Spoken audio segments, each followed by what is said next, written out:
السلام علیکم ورحمۃ اللہ وبرکاتہ۔ میرے تمام دیکھنے والوں کو میرا پیار بھرا سلام۔ اللہ تعالیٰ آپ سب کو اپنے گھروں میں اپنے پیاروں کے ساتھ خوش و آباد رکھے، آمین ثم آمین۔ ناظرین، منت مانگنا، جیسے ہم درباروں پہ جا کے منت مانگتے ہیں کہ ہمارا فلاں کام بن جائے، یا پھر قسم اٹھانا، آج کی ویڈیو میں ہم انجینئر محمد علی مرزا صاحب سے یہی بات جاننے والے ہیں، کیا منت مانگنا جائز ہے؟ کیا ہم قسم اٹھا سکتے ہیں؟ اگر قسم کھا کے ہم نے توڑ دی یا منت مانگ کے ہم نے پورا نہیں کی تو اس کا کفارہ کیا ہوگا؟ آئیے جانتے ہیں۔ منت کے بارے میں بخاری اور مسلم میں حدیث ہے کہ منت ماننے سے کسی کی مصیبت نہیں ٹلتی، کنجوس کا مال نکل جاتا ہے۔ یہ کنجوس کا مال نکالنے کا ایک ذریعہ ہے، اس سے کوئی بلا نہیں ٹلتی، صدقہ بلا کو ٹالتا ہے۔ وہ مجھے پھر ایک بات یاد آ گئی، وہ کہتے ہیں جناب کہ صدقہ جو ہے نا وہ بلا کو کھا جاتا ہے، اور مولوی ایسی بلا ہے جڑی صدقے نے بھی کھا جاتی ہے، ٹھیک ہے نا۔ تو یہ ایک مزاح کے طور پہ ایک جملہ بولا جاتا ہے۔ تو صدقہ جو ہے بلا کو کھا جاتا ہے، وہ ٹھیک ہے، کیونکہ صدقے میں آپ اللہ کے ساتھ کوئی شرط نہیں رکھ رہے ہوتے، آپ پہلے صدقہ اور خیرات کرتے ہیں۔ بخاری اور مسلم میں حدیث ہے کہ جو چاہتا ہے کہ اس کی عمر دراز کر دی جائے، اس کو چاہیے کہ رشتہ داروں کے ساتھ صلہ رحمی کرے، تو اور اس کا رزق میں بھی اضافہ ہوگا اور اس کی عمر بھی دراز ہو جائے گی۔ یہ بخاری مسلم دونوں میں حدیث ہے۔ میرا یوٹیوب پہ کلپ بھی ہے، کیا دعا سے تقدیر بدل جاتی ہے، اس میں میں نے یہ حدیثیں بیان کی ہیں۔ تو منت سے کچھ نہیں ہونے کا، کنجوس کا مال نکل جائے گا، البتہ جس نے منت مان لی اب پوری کرنا اس پہ ضروری ہوگی۔ وہ سورۃ المائدہ کی آیت نمبر 89 ہے کہ منت، اس کو پھر اپنی منتیں پوری کرنی ہوں گی، منت ہو یا قسم ہو۔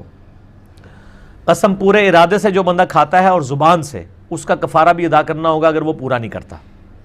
قسم اور منت کا کفارہ ایک ہی ہے۔ بخاری اور مسلم میں حدیث موجود ہے کہ نبی صلی اللہ علیہ وآلہ وسلم نے فرمایا کہ جو منت کا کفارہ ہے وہی قسم کا کفارہ ہے، جو سورۃ المائدہ کی آیت نمبر 89 میں آیا کہ اگر کوئی منت توڑ دیتا ہے یا قسم توڑ دیتا ہے، اور قسم مستقبل کے لیے ہوگی کہ اللہ کی قسم میں یہ کروں گا یا یہ نہیں کروں گا، اور اس کو توڑ دیتے ہیں۔ یہ جو ماضی کے بارے میں ہے کہ اللہ کی قسم میں نے یہ نہیں کیا، یہ قسم نہیں ہوتی، یہ تو ایک آپ جھوٹی قسم اس حوالے سے کھا رہے ہیں کہ کوئی واقعہ ماضی کا رپورٹ کر رہے ہیں۔ یہ قسم رکھنا یا توڑنا نہیں ہے۔ یا منت یہ ہے کہ اگر کوئی شخص کہتا ہے جی میرا یہ کام ہو گیا، میں اتنے نوافل پڑھوں گا یا اتنا مال اللہ کی راہ میں صدقہ کروں گا، اور اگر وہ نہیں کر پاتا تو کفارہ دے گا۔ اور سورۃ المائدہ کی آیت نمبر 89 میں آیا کہ ایک غلام آزاد کر دے، غلام آزاد نہیں کر سکتا تو وہ 10 مسکینوں کو کھانا کھلائے۔ 10 مسکینوں کو کھانا نہیں کھلا سکتا، یا 10 مسکینوں کو کپڑا لے کے دے دے، یہ اس میں دونوں میں آپشن ہے۔ اور اگر یہ دونوں نہیں کر سکتا یعنی غریب ہے تو 3 مسلسل روزے رکھے، لیکن 3 مسلسل روزے وہی رکھے گا جو پہلے 2 کام نہیں کر سکتا۔ تو یہ منت کا اور قسم کا کفارہ ہو جائے گا، باقی اس کو ماننے سے کچھ نہیں ہونا۔ اور جو غلط منتیں ہیں کہ جی میرے گھر بیٹا ہوا تو میں جناب اس کو فلاں دربار تک پیدل چلا کے لے کے جاؤں گی، یا اس کی میں اتنی لمبی ایک جو ہے وہ بالوں کی چٹیاں رکھ لوں گی اور فلاں دربار پہ جا کے اس کو ٹینڈ کرواؤں گی، یہ ساری حرام منتیں ہیں۔ ان منتوں کا نہ پورا کرنا واجب ہے، پورا کرنا تو حرام کا مرتکب ہوں گے، اور ایسی منت کو توڑنے کا کوئی کفارہ بھی نہیں ہے، کیونکہ یہ منت ہی غلط تھی۔ کفارہ کون سا؟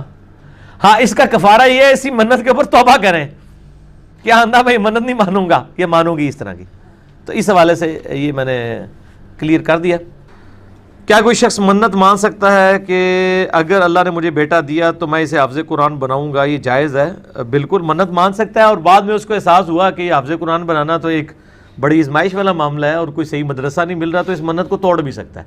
توڑتے وقت وہ کفارہ ادا کرے گا جو بخاری اور مسلم میں آیا ہے، اور سورۃ المائدہ کی آیت نمبر 89 میں 10 وہ غلام آزاد کرے گا، غلام نہیں آزاد کر سکتا تو 10 مسکینوں کو کھانا کھلائے گا یا 10 مسکینوں کو کپڑے لے کے دے گا، اور اگر غریب ہے تو 3 روزے مسلسل رکھ لے گا۔